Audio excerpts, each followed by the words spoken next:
നമസ്കാരം. Draft of ഫുട്ബോളിലേക്ക് അവർക്കും സ്വാഗതം. ഇന്നലെ കോപ്പ ഇറ്റാലിയയിൽ ലാസിയോയെ പരാജയപ്പെടുത്തി ഇന്റർ മിലാൻ കിരീടം ചൂടുമ്പോൾ ലൗട്ടറോ മാർട്ടിനസ് വീണ്ടും ഗോളടിച്ചിരിക്കുന്നു. ലൗട്ടറോ കിരീടങ്ങളുടെ രാജകുമാരൻ.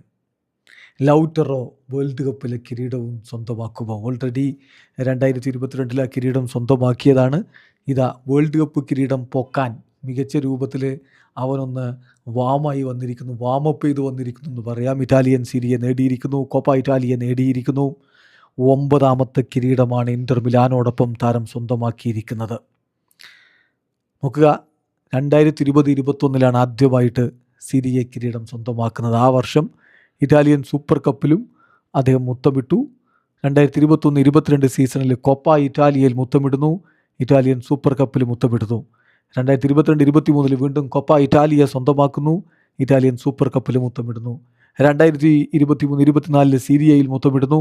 2025-26 അത് ആവർത്തിക്കുന്നു. ഇതാ 2025-26 കോപ്പ ഇറ്റാലിയയിൽ വീണ്ടും മുത്തമിട്ടിരിക്കുന്നു. ചുരുക്കത്തിൽ അദ്ദേഹം ഇതാ 9 കിരീടങ്ങൾ സ്വന്തമാക്കിയിരിക്കുന്നു. അതിൽ മൂന്നെണ്ണം സീരിയ കിരീടങ്ങളാണ്, വമ്പൻ കിരീടങ്ങളാണ്. 3 ലീഗ് കിരീടങ്ങൾ 2020-21, 23-24, 25-26. അതുപോലെ കോപ്പ ഇറ്റാലിയ 3 വട്ടം 2021-22, 22-23, 25-26.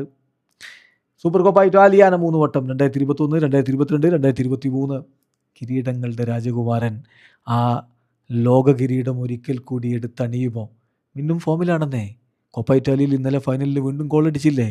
സീരിയയിൽ ടോപ്പ് സ്കോററായിരുന്നു. പരിക്ക് വല്ലാതെ വലച്ചൊരു സീസണാണ്. എന്നിട്ടും ഗോളടി കൊട്ടും കുറവില്ല എന്നുള്ളത് അർജന്റീന ആരാധകർക്ക് വേറെ പ്രതീക്ഷ നൽകുന്ന കാര്യമാണ്. വീഡിയോ അവസാനിക്കുന്ന ഫുട്ബോൾ ലോകത്തെ കൂടുതൽ വിശേഷങ്ങളുമായി റഫ്ലോക്സ് എടുത്താം.